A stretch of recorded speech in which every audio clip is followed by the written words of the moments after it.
Oke, dari tadi kita bahas tentang arti daripada Immanuel, ini seri ya. Jadi nanti bisa dilihat videonya mungkin yang dari awal. Karena saya lagi beberapa bulan terakhir lah gitu ya, saya sedih lah. Karena gini loh, banyak orang tuh ikut Tuhan karena ngejar tangannya Tuhan. Ngejar-ngejar pemberian Tuhan. Sama lah seperti anak-anak saya waktu mereka masih kecil, saya dipeluk sama mereka ketika saya pulang dari luar kota. Dan mereka katakan, Daddy I miss you. Seneng kan hatinya. Ujungnya gak enak, oleh-olehnya mana? Karena bagi mereka saya adalah sosok yang bawain oleh-oleh. Tapi ketika mereka sudah beranjak dewasa, mulai berangsur-angsur, mulai berubah. Satu hari,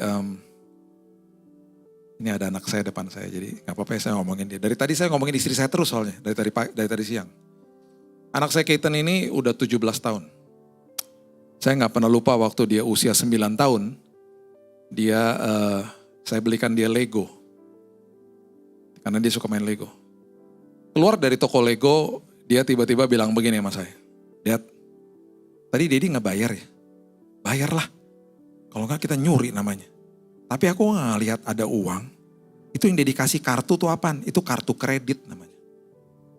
Berarti gak bayar kan? Bayarlah. Bukannya berarti kamu gak lihat uang, berarti gak bayar, bayar.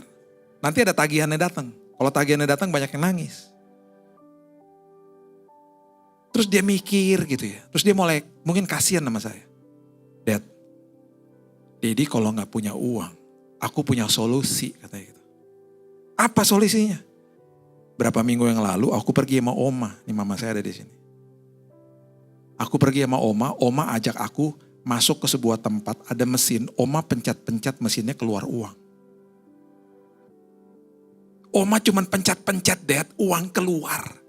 Jadi ke situ aja, pencet-pencet uang keluar. Aku lihat banyak banget orang suka ngantre-ngantre, pencet-pencet uang keluar, ke situ aja. Saya bilang sama dia, kalau kamu ke situ, kamu masukin kartu dan saldonya kamu gak cukup, ketelan itu kartunya. Dia mulai berpikir, ada konsep yang namanya bayar. Saya gak pernah lupa sampai di rumah, dia gak buka kadonya. Dia terus bilang sama saya, thank you Dad, thank you. Dia tertidur di dada saya malam hari itu. Dan besok paginya baru dia buka kadonya. Dia terkesima sama saya, bukan sama pemberiannya lagi. Pagi hari waktu dia bangun, istri saya bilang, wow, anak kita udah dewasa. Dia terkesima sama kamu, bukan sama pemberiannya lagi. Anak kecil kalau dikasih kado, kabur sama kadonya. Seringkali kita mau disiplinkan mereka, kita bilang apa? Bilang apa? Mereka bilang terima kasih, tapi kita gak dilihat. Dia lihat kadonya. Thank you mami, thank you daddy. Dia terkesima sama kadonya. Pertanyaannya hari ini, kita terkesima sama pemberian Tuhan atau sama Tuhannya? Karena orang yang beragama Kristen atau orang agama lah, beragama apapun, akan kejar-kejar pemberian daripada Tuhan yang dia sembah. Tapi orang Kristen itu adalah pengikut Kristus. Pengikut Kristus akan kejar isi hati Tuhan. Dia akan paham, dia akan mulai bertumbuh di dalam kedewasaan rohani. Nah, di dalam perjalanan penyertaan Tuhan, yang saya mau tekankan adalah, jangan kejar jawaban doa, kejar penyertaan Tuhannya. Karena di dalam proses itu, perkara paling besar dan paling indah terjadi justru di situ. Kita rasakan keintiman Tuhan, kita diubahkan sama Tuhan, paradigma kita diubahkan, kita kenal isi hati Tuhan dengan lebih lagi di zaman saat penyertaan Tuhan. Nah, di dalam perjalanan itu, ada sebuah tanda atau sebuah hal yang Tuhan berikan kepada manusia, yang kita sudah sering kita bahas, yaitu terang Tuhan. Terang Tuhan itu adalah sebuah beacon, sebuah pin drop kalau di Google Map, yang memberikan kita arah. Makanya ketika kita membaca firman, firman itu adalah pelita bagi langkahmu. Dibukanya sama itu. Berarti kita cuma bisa lihat langkah kita, kita lakukan firman Tuhan. Kita dikasih pelita, cuma bisa lihat langkah kita gak bisa lihat ujungnya. Ketika kita terus ada di dalam jalan itu, kita mulai lihat langkah kita satu-satu gitu ya. Kita mulai dipimpin sama Tuhan. Lambat laun, ayat itu mengatakan terang bagi jalanmu. Akhirnya kita mulai dapat clarity gitu. Wow, ternyata gini ya, ternyata gini ya. Nah, semua kita, apapun terang yang ada di dalam sebuah ruangan yang gelap, pasti mata kita tertuju ke situ. Dan pasti kalau kita ada sebuah terang, kita senang. Semua di sini yang duduk di sini, pasti saya jamin, kalau rumah mati lampu, terus lampunya tiba-tiba nyala, pasti semua kita begini, yeay nyala, segitu. Benar gak? Gak ada satupun orang ketika lampunya nyala, PLN nyala lagi gitu ya, terus kita gini, ya kok nyala sih? Gak ada. Dan gak mungkin begitu. Karena kita senang ketika ada lampu. Dan yang sangat dahsyat adalah Alkitab mengatakan, justru ketika kita jaga terang itu yang ada di dalam kita, justru dari situ muncul yang namanya pengharapan. Perhatikan ini baik-baik. Satu-satunya pribadi yang bisa memudarkan cahaya Tuhan yang Tuhan tempatkan di dalam kehidupan orang percaya, itu adalah diri kita sendiri. Wow. Itu adalah diri kita sendiri.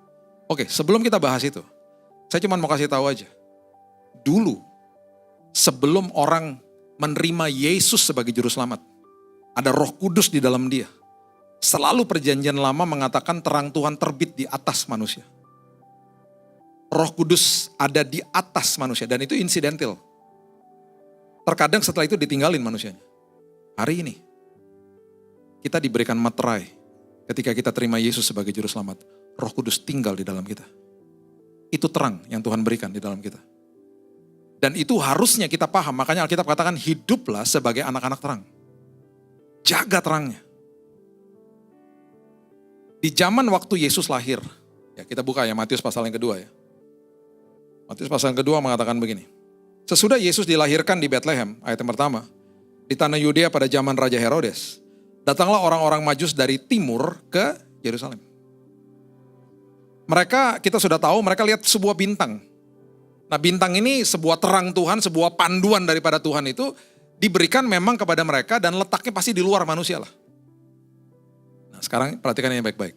Di samping Yerusalem, gak mungkin itu ada Edom, ada Aram di situ, gak mungkin lah. Itu terlalu biadab bangsa-bangsa itu. Ditarik lebih dekat lagi itu Persia. Persia itu jaraknya 2000 kilo ke Yerusalem. Penempuhan jalan itu sekitar 2 bulan ke sana, ke Yerusalem. Jadi gak semudah itu mereka berangkat. Hari ini kita kalau pergi ke Bandung misalnya, ini mertua saya tinggal di Bandung. Kalau ke Bandung itu orang taruh mobil di stasiunnya Wus, pergi naik Wus, setengah jam nyampe Padalarang, 19 menit sampai ke Bonkawung. Semudah itu, orang banyak yang bahkan kuliner di hari-hari kerja ke Bandung. Mobil diparkir di stasiun Wus, pulang lagi, udah pulang. Sesederhana, semudah itu. Jalan tol di mana-mana. Kemarin saya pergi ke Madiun. Cari aja airport terdekat. Oh Solo ya ternyata ya. Oh ternyata 1 jam 15 menit ya ke sana ya. Mudah banget gitu. Nyampe Solo dijemput 1,5 jam, 1 jam 15 menit nyampe Madiun. Tol to tol. Orang sekarang mau staycation atau misalnya mau pergi liburan lah misalnya. Ada long weekend gitu ya. Ngajak teman-temannya ke Bali. Gampang banget. Buka aja Traveloka. Ada tiket murah yuk, rame-rame pergi yuk. Yuk. Pergi minggu depan. Orang Majus. Nggak mungkin ngomong sama temennya gini, Yerusalem yuk. Di mana tuh? 2000 kilo dari sini. Sekitar 2 bulan. Lucu juga ya, yuk, nggak mungkin. Nggak ada kereta cepat, nggak ada tol, nggak ada pesawat, nggak ada apa-apa. Mereka trailblazing namanya. Naik kuda, onta, dan keledai. Dan orang Majus, para ketua drama, bertobatlah Anda. Karena orang Majus nggak pernah disebut 3. Orang Majus hadiahnya 3. Saya mau kasih tahu ya sama kita. Dari timur, waktu mereka datang, mereka dikasih panduan yaitu terang. Dan bukan hanya itu saja, saya percaya ada sebuah terang Tuhan yang ada dalam hidup mereka sehingga mereka mendapatkan perjumpaan dengan Tuhan. Sehingga mereka punya dorongan untuk pergi. Bahkan sebelum mereka pergi, mereka membawa hadiahnya itu sangat detail untuk Yesus. Emas, kemenyan, dan mur. Emas oke lah ya.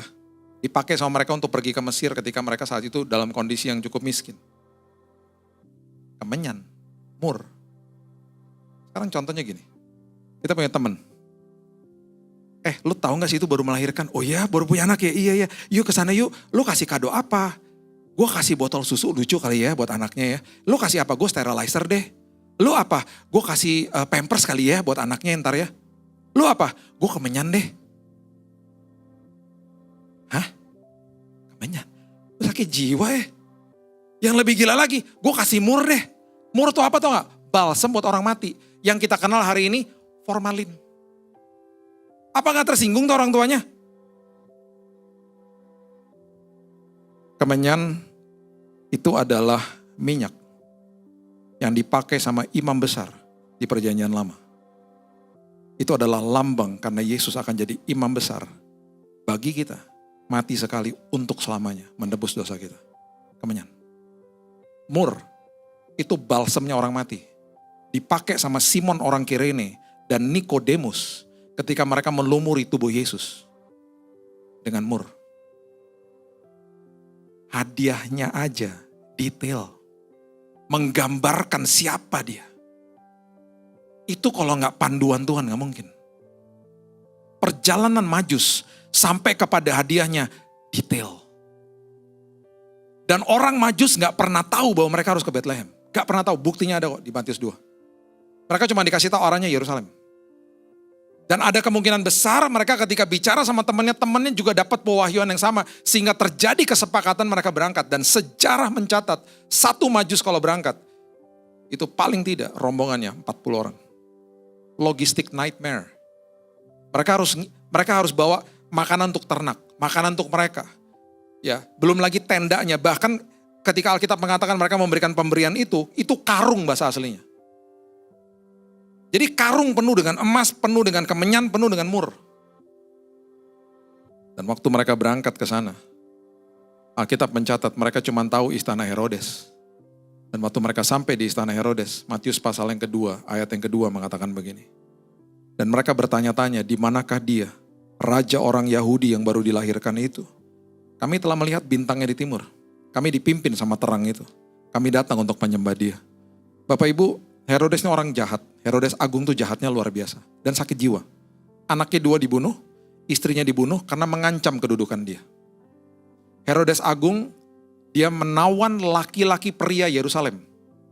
Dan dia katakan ini, dia membuat dekret kepada pasukannya. Dia katakan begini, kalau saya mati, bunuh mereka. Supaya terdengar tangisan di Yerusalem, seolah-olah orang menangisi kematian dia. Sakit jiwa dia. Dan dia adalah orang Idumea, dia diangkat untuk menjadi raja Yahudi oleh penjajah Romawi. Jadi ketika ada orang datang, saya mau mencari raja orang Yahudi yang baru lahir, terusiklah dia. Orang yang sangat insecure. Makanya dia tanya kepada keluarganya pastinya, emang ada keluarga kita yang nanti akan menggantikan saya yang baru lahir? Ya nggak ada lah. Dia tanya sama rakyat Yerusalem, gak ada yang tahu juga. Makanya ayat 3 mengatakan, ketika Raja Herodes mendengar hal itu, terkejutlah ia beserta seluruh Yerusalem. Ini yang saya dari tadi siang saya katakan. Tuhan selalu mempersiapkan orang yang tepat, bahkan bisa menggunakan orang jahat pun untuk membawa kebaikan dalam hidup kita. Herodes itu jahat. 120 rombongan ketika berangkat. Ya. By the way, ketua drama kalau sampai orang Majusnya 3, berarti harus taruh 120 orang di atas ini. 2 tahun lalu saya kasih tahu ini fakta kepada beberapa gereja, pagelaran Majus dibatalkan.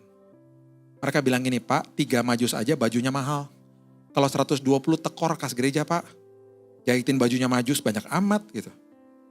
Itu 120 rombongan ketika mereka tiba di sana. Sampai di tempatnya Herodes. Ketika Herodes terkejut dan gak ada yang bisa kasih jawaban, itu mereka terancam untuk pulang. Pulanglah 120.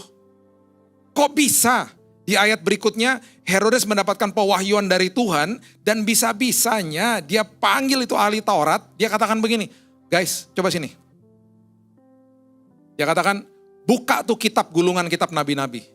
Cariin saya ada gak nubuatan yang mengacu kepada hari ini yang mengatakan bahwa ada seorang bayi baru lahir cikal bakal akan jadi raja Yahudi. Itu sebabnya ayat 4 dikatakan maka dikumpulkan semua imam kepala ahli Taurat bangsa Yahudi diminta keterangan dari mereka di mana Mesias akan dilahirkan. Bisa bayangin gak 120 nungguin ahli Taurat di dalam ruangan bukain gulungan kitab, mereka apa gak deg-degan tuh? Dikasih singkong, dikasih teh panas, mereka pasti tolak. Udah gue nervous, udah ntar aja deh makannya. Tiba-tiba ahli Taurat ketemu gulungan kitab yang ditulis di Mika pasal yang kelima ayat yang kedua. Dan itu ada di Alkitab kita. Dan mereka keluar dari ruangan itu dan mereka pastinya teriak.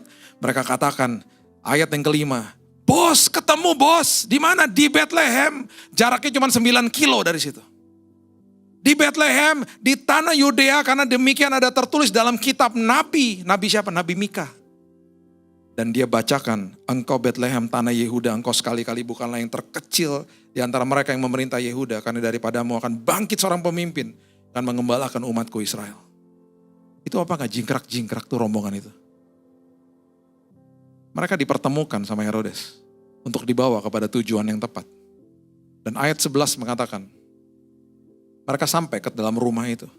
Maka masuklah mereka ke dalam rumah itu dan melihat anak itu bersama dengan Maria. Lalu sujud menyembah dia, mereka membuka tempat harta bendanya, ini karung loh. Dan mempersembahkan persembahan kepadanya emas, kemenyan dan mur. Ketua drama sekali lagi bertobatlah Anda. Orang Majus tidak pernah pergi ke palungan. Orang Majus perginya ke rumah. Yesusnya bukan bayi lagi, udah jadi anak. Yusufnya gak disebut. Mungkin lagi gojek hari itu dia. Lagi kerja. Jadi please, saya sedih banget kalau ngeliatin pagelaran Majus. Udah cuma 3, bawa kadonya kecil, jalannya begini. Terus mampir ke palungan, terus ketemu sama gembala. Hai guys, mereka gak pernah ketemu sama gembala. Mereka perginya ke rumah, Yesusnya udah jadi anak. Bacalah Matius 2, cuma ditulis di situ loh orang Majus. Kenapa gak dibaca baik-baik? Gak usah angkat tangan para ketua drama. Bertobat aja, baca lagi Alkitabnya. Saya cuma mau kasih poin ini kepada kita semuanya. Sebentar kita akan buka tahun 2025. Kalau Tuhan bisa menggunakan Herodes yang jahat untuk membawa rencananya kepada orang-orang yang dipimpin sama dia. Apalagi kita. Dia sudah persiapkan orang yang tepat, kesempatan yang tepat untuk kita semuanya. Gak usah takut, 2025 kita gak bisa lihat ujungnya. Tapi terang Tuhan yang ada di dalam kita, itu akan menyertai kita sampai selama-lamanya. Itu sebabnya Yesaya 60 mengatakan begini. Yesaya 60 ayat 1. Ini perbedaannya aja nih, saya cuma mau kasih perbedaannya aja. Dikatakan begini, bangkitlah, menjadi teranglah sebab terangmu datang dan kemuliaan Tuhan terbit atasmu. Hari ini, terang Tuhan ada di dalam kita. Itu sebabnya Efesus 5 ayat 8 mengatakan, memang dahulu kamu adalah kegelapan, tetapi sekarang kamu adalah terang di dalam Tuhan, sebab itu hiduplah sebagai anak-anak terang. Tadi saya udah katakan, satu-satunya orang yang bisa memadamkan terang Tuhan, itu hanya diri kita sendiri. Gimana caranya? Alkitab mengatakan dengan jelas, kalau kita nggak jaga pintu gerbang hati kita, terang Tuhan yang sudah ada di sini akan menggelapkan mata rohani kita. Sehingga banyak orang stres hidupnya. Stres hidupnya. Coba lihat ya. 2 Petrus 2 dulu coba lihat ya. Ayat 7-8. 2 Petrus 2 ayat 7-8. Mengatakan begini. Tetapi Tuhan menyelamatkan Lot orang yang benar. Tetapi Tuhan menyelamatkan kita orang yang benar. Yang sudah dibenarkan. Yang terus-menerus menderita. Banyak orang menderita, orang Kristen menderita. Oleh cara hidup orang-orang yang tak mengenal hukum dan hanya mengikuti hawa nafsu mereka saja. Kita menderita karena kita dikelilingi sama orang-orang seperti itu maksudnya. Orang-orang yang hidup di dalam kegelapan. What happened? Look at this. Sebab orang benar ini, sebab kita orang benar ini tinggal di tengah-tengah mereka, di tengah-tengah dunia ini yang gelap ini. Dan setiap hari kita apa? Melihat dan mendengar. Tiap hari kita melihat dan mendengar perbuatan-perbuatan mereka, perbuatan-perbuatan dunia yang jahat itu. Sehingga jiwa kita tersiksa. Tahun lalu, Indonesia menempati urutan pertama di dunia. Bukan olimpiade, jangan bangga. Indonesia urutan 1 di dunia. Orang-orang yang ada di depan sosmed 5 jam per hari. 5 jam per hari. Kecuali jemaat IC. Ini muka-muka baca firman semua di sini. 5 jam per hari, ngapain aja? Nomor 1 loh di dunia. Itu sebabnya ketika mata gak dijaga, yang diserap adalah gitu-gituan, yang masuk sampah, yang keluar sampah. Input menentukan output. Mau lihat buktinya, ini ayatnya. Matius pasal yang ke-6. Ayat 22 dan 23 mengatakan begini. Mata adalah pelita tubuh. Jika matamu baik, teranglah seluruh tubuhmu. Jika matamu jahat, gelaplah seluruh tubuhmu. Jadi jika terang yang ada padamu gelap, terang yang udah dikasih di dalam sini gelap gara-gara kita gak jaga mata pendengaran dan pendengaran kita juga yang adalah pintu gerbang hati, dikatakan betapa gelapnya kegelapan itu. Karena apa? Di sekeliling kita udah gelap. Makanya banyak orang stres. Jaga pintu gerbang hatimu. Sortir apa yang masuk lewat matamu. Dan Alkitab juga mengatakan hal yang serupa, dikatakan begini. Lukas pasal yang ke-12 ayat yang ke-3. Dikatakan begini. Ini berbicara tentang perkataan dan pendengaran. Coba lihat ini. Karena itu apa yang kamu katakan dalam gelap, akan kedengaran dalam terang. Dan apa yang kamu bisikan ke telinga di dalam kamar akan diberitakan dari atas atap rumah. Maksudnya apa? Jadi gini, semua yang kita bicarakan kepada diri kita sendiri, dari pendengaran kita, itu akan keluar dari mulut kita, orang akan tahu. Makanya banyak orang Kristen latahnya begini, lupa sesuatu aja, mati gue, mati beneran ntar. Aduh stres gue. Oke, perhatikan prinsip ini baik-baik. Pernah gak ketemu orang, setiap kali kita ngomong, dia punya cerita lebih seru dari kita. Setiap kali kita ngomong dia gini, kalau gue, pokoknya tentang dia aja hidupnya. Terus lama-lama habis kita ngomong kita gini, gue capek banget nih ngomong punya orang ya. Karena dia bukan good listener. Dia good talker, dia adalah orang yang pandai berbicara, tetapi tidak pandai berkomunikasi.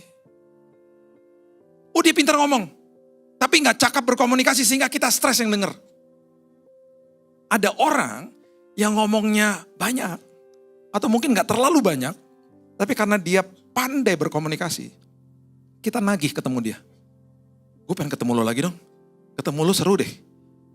Kamu good listener, udah gitu kalau kamu kasih input tuh baik gitu ya, enak didengar, tektoknya enak nih kita kalau ngobrol gitu.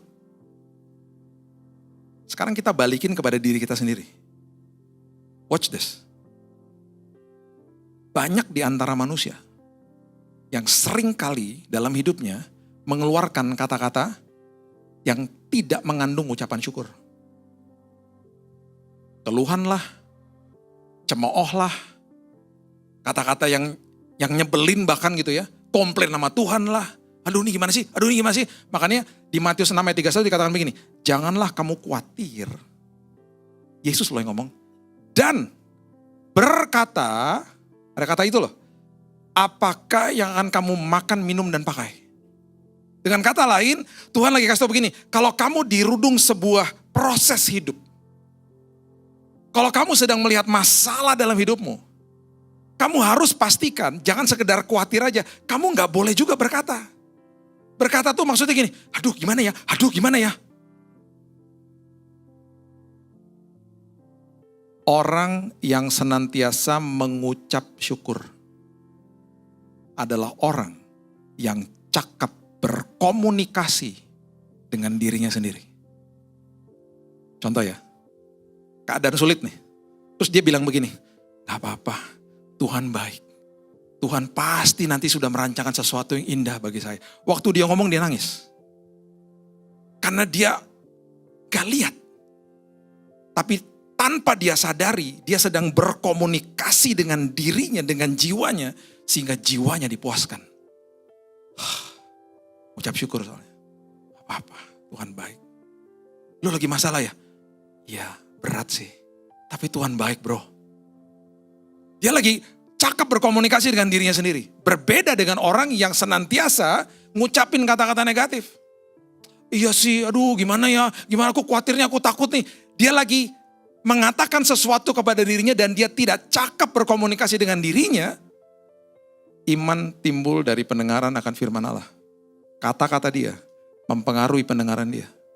Lambat laun, terangnya pudar di dalamnya. Jelas loh Alkitab katakan. Jaga matamu, jaga pendengaranmu, jaga perkataanmu. Kalau engkau jaga hal ini, terang yang ada di dalammu akan tetap berkobar. Dan itu lambat laun akan memimpin hidupmu. Mengambil keputusan yang tepat. Alkitab mengatakan begini. Coba lihat ini. Imamat pasal yang ke-6 ayat 13. Coba lihat ya. Ini bicara soal korban bakaran. Jadi ini serba pengorbanan lah zaman dulu. Harus dijaga supaya api tetap menyala di atas mezbah. Apinya biar menyala terus. Janganlah dibiarkan padam. Karena zaman itu orientasinya pengorbanan. Oke? Perhatikan yang baik-baik. Masuk ke dalam perjanjian baru, timbullah ayat-ayat transisi namanya. 1 Samuel 15 ayat 22. Tiba-tiba mengatakan begini. Obedience is far greater than sacrifice. Ketaatan lebih dahsyat daripada pengorbanan. Hosea 6 ayat 6. Hosea ayat 6 ayat 6 mengatakan hal yang serupa. Ketaatan lebih dahsyat daripada pengorbanan. Apapun yang kita korbankan hari ini, ikutan pelayanan lah, ngorbanin ini, itu buat Tuhan. Gak ada artinya tanpa ketaatan. Karena sekarang dimulai dari dalam sini. Karena terangnya udah di dalam sini toh. Itu sebabnya Lukas 11 ayat 35 masuk ke dalam perjanjian baru. Alkitab katakan begini.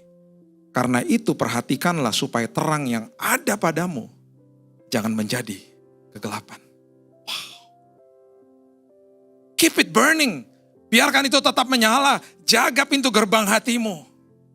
Supaya engkau tetap bisa melihat beacon, pin dropnya. Engkau tahu kemana engkau harus melangkah. Dan di dalam penyertaan Tuhan itu engkau akan kenal isi hati dia. Kalau engkau jaga pintu gerbang hatimu. Ketaatan lebih dahsyat daripada pengorbanan. Tahun 2004, anak saya Raina ini masih umurnya 4 tahun. Saya jemput dia dari sanggar melukis. Dan tiba-tiba orang yang ada di sanggar melukis mengatakan, Pak, ikutin dong Pak ke acara pameran lukisan katanya gitu. Oh ya boleh. Berapa bayarnya? 300.000. Malah amat Mbak, 300.000. Iya Pak, itu uang registrasi. Oh ya udah. Tiba di hari di mana saya mau lihat pameran lukisan, saya belum lihat lukisan anak saya. Saya duduk seperti Bapak Ibu seperti begini. Event organizer naik ke atas panggung. Bapak Ibu terima kasih udah datang ke pameran lukisan. Sebentar kita akan buka ruangannya, silakan masuk ke dalam. Dan inilah para pelukis-pelukis katanya gitu. Paling kecil anak saya 4 tahun, paling tua 70 tahun di situ. Berdiri semua di belakang sini. Terus mereka, event organizer bilang ini, Bapak Ibu, saya sekarang berikan Bapak Ibu masuk ke dalam, dikasih waktu 20 menit. Untuk lihat-lihat lukisan yang ada di dalam. Dan Bapak Ibu selama 20 menit, itu semua lukisan dijual Bapak Ibu. Nanti ada harga-harganya. Kalau Bapak Ibu lihat sampai ada stiker warna oranye di situ, itu pertanda bahwa lukisan itu sudah terjual. Kalau Bapak Ibu mau beli, silakan hubungi staf kami. Nah setelah 20 menit baru kami persilakan semua pelukis ini masuk ke dalam. Jadi supaya terjadi transaksi sebelum pelukisnya ada di situ. Saya masuk ke dalam. Yang saya cari apa? Lukisan anak saya lah. Saya gak peduli yang lain-lain. Gue tahu nih anak gue ngelukis apa ya. Saya cari bagian anak-anak, ketemu tuh ada Raina, Abigail. Oh itu anak saya tuh. Terus dihargain 350.000. Lumayan kalau laku kan. Uang registrasi balik. Nah. Maaf ada Indianya jadi ada otak dagangnya. Terus saya lihat lukisannya kan dari jauh kan. Saya mulai lihat begini nih. Saya gak paham lukisan. Saya ngeliat dari depan saya gak ngerti, dari kiri gak ngerti, dari kanan gak ngerti, dari bawah gak ngerti. Tiba-tiba ada perasaan begini, kok jelek ya lukisan anak gue ya gitu. Agak-agak abstrak gitu loh. Terus sebagai bapak yang baik, saya pengen supaya lukisan anak saya terjual toh. Jadi saya cari orang tua murid yang saya kenal. Bro, apa kabar gitu. Tapi ini kurang deket sih sama yang satu ini. Jadi saya bilang ini, lihat dong lukisan anak gue nih. Dia juga ngeliatnya begitu. Cuman karena gak begitu deket, jadi agak-agak sopan dikit lah. Terus udah, gak beli. Yang kedua, ini deket nih. Apa kabar lo? Beli dong lukisan anak gue. Sampai berani ngomong gitu. Terus dia gini, apaan tuh Bil? Agak-agak kurang ajar nih, karena ini kayaknya deket soalnya. Gue juga gak tahu apaan tuh. Gitu. Waktu berjalan, akhirnya gak ada yang beli. Event organizer datengin saya. Pak, kasihan Pak, belum laku. Ya gimana Mbak? Jelek Mbak? Bukan jelek Pak, dia memang out of the box apaan? Emang dia begitu kalau ngelukis Pak, yang lain gak kayak dia. Dia abstraknya asik loh Pak sebenarnya. Kalau dari dunia lukisan, ya masa sih Mbak, saya gak ngerti dunia lukisan. Buktinya gak laku. Teman-temannya udah pada laku tuh semuanya. Udahlah Pak, udahlah apa? Bapak aja yang beli, enak aja. Ngapain gue beli? Di rumah juga banyak. Masa gue yang beli? Ya kan kasihan anak bapak, gak ada yang beli. Udahlah Pak. Dengan berat hati. Akhirnya saya bilang, ya udah deh, beli deh. Dalam hati saya gak ada deh ikut-ikutan kayak gini lagi deh. Udah bayar registrasi mahal, sekarang gue yang beli juga lukisan. Udah gak ada, ini terakhir deh udah. Gak ada kayak gitu-ginian. Terus anak saya masuk. Dia lihat stiker oranye kan. Itu kan berarti lukisannya sudah terjual. Dia teriak dong. Dad, it's sold, terjual. Iya terjual, puas lo dalam hati, puas lo. Iya terjual sayang. Udah tanya, yang beli siapa Dad? Daddy. Oh dia makin senang, thank you Dad, thank you so much, thank you katanya gitu. Kok kamu senang banget sih? Ya karena I made it for you. Dan waktu aku lagi ngelukis, aku inget Daddy. Dalam hati saya, sejelek itukah saya? Seabstrak itukah saya nak? Ngelukis inget Daddy, makanya jadi pantesan ada kayak ada makhluk-makhluk yang ada botak-botak kayak gitu. Maaf ya Bapak Ibu kalau saya seperti bohlam lampu di sini. Istri saya selalu bilang sama saya, itu pakai bedak kenapa sih? Kasihan jemaat. Kamu kena pantulan lampu tuh jadi mengkilat tau gak kepalanya. Jemaat silo. Maaf ya, anggap aja urapan Tuhan. Bapak Ibu, lukisan itu setelah 1 bulan pameran dikirim ke rumah saya. Dan lukisan itu gak pernah turun dari tembok di rumah saya. Sekarang ada di kamar atas. Kenapa? Karena saya gak pernah lupa dia katakan, Dad, I made it for you. Aku buat itu untuk Daddy. Setelah berjalan sekian waktu, saya pernah ada doa di kamar adiknya, mesbah keluarga. Saya keluar, itu lukisan ada di situ. Dan waktu saya keluar, saya lihat lukisan, pendirian saya tetap sama setelah bertahun-tahun. Jelek. Gak berubah. Tapi sampai kapanpun, itu lukisan tidak akan pernah saya turunkan. Bapak Ibu, hari ini kita datang ke ICI. Tadi kita nyanyi sama-sama ya. Sama Dave, sama Marlon. Suara mereka keren-keren banget. ICI worship keren banget. Suara kita kan jelek-jelek. Sama Tuhan diambil. Dipajang di tembok sorga. Yang komplain siapa? Malaikat. Itu jemaat ICI suaranya jelek-jelek kenapa dipajang? Tuhan bilang ini, saya gak peduli sama kualitas suaranya. Mereka datang, mereka nyanyi dengan ketaatan hati mereka. Itu sebabnya saya pajang. Karena ketaatan lebih dahsyat daripada pengorbanan. Itu sebabnya terangnya mereka gak padam. Karena mereka lakukan dari dalam sini. Jaga pintu gerbang hatimu. Segelap apapun di dunia. Segelap apapun di dunia.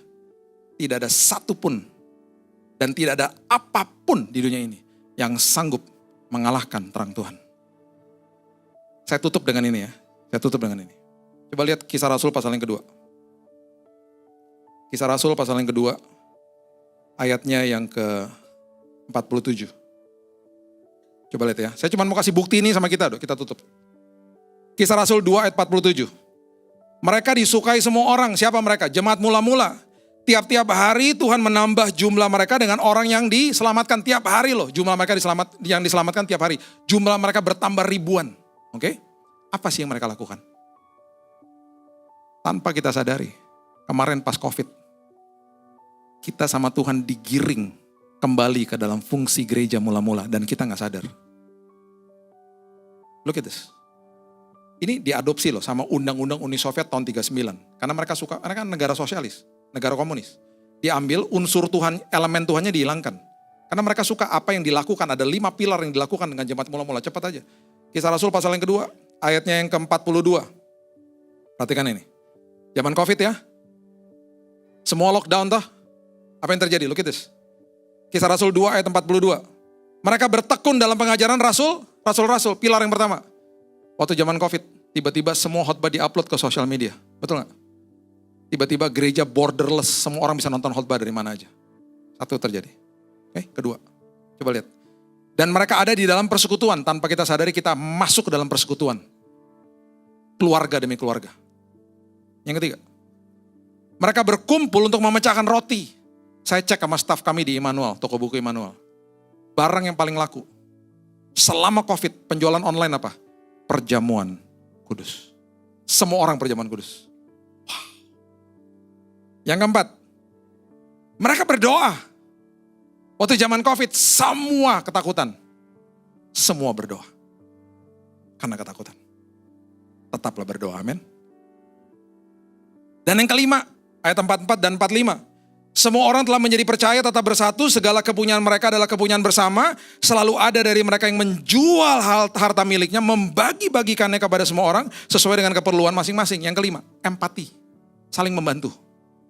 Di bulan April 2020, ingat gak waktu zaman COVID awal, orang pada gak berani naik ojek online, ingat?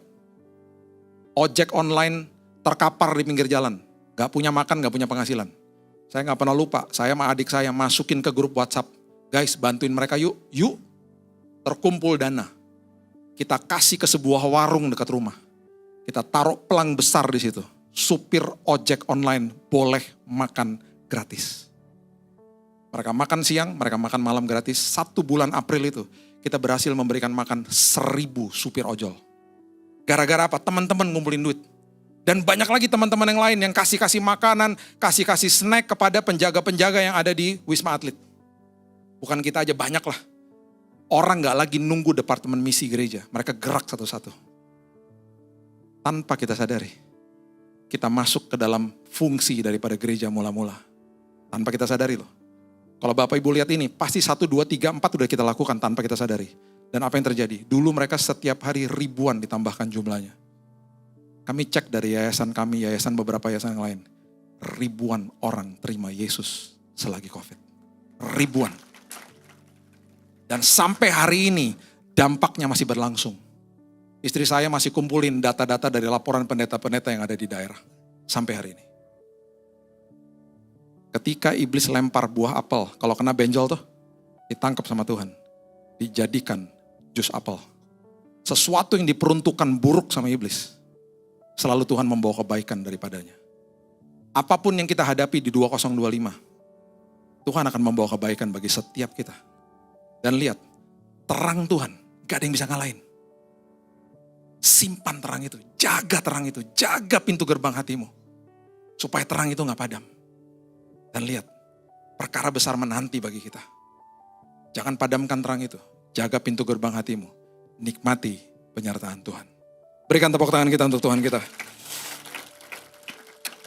Terima kasih Bapak yang baik, kami mengucap syukur buat hari ini. Terima kasih buat kedatangan-Mu ke dunia ini ya Tuhan. Terima kasih buat kado yang terindah. Terima kasih buat terang-Mu. Terima kasih bahwa hari ini kami hidup sebagai anak-anak terang.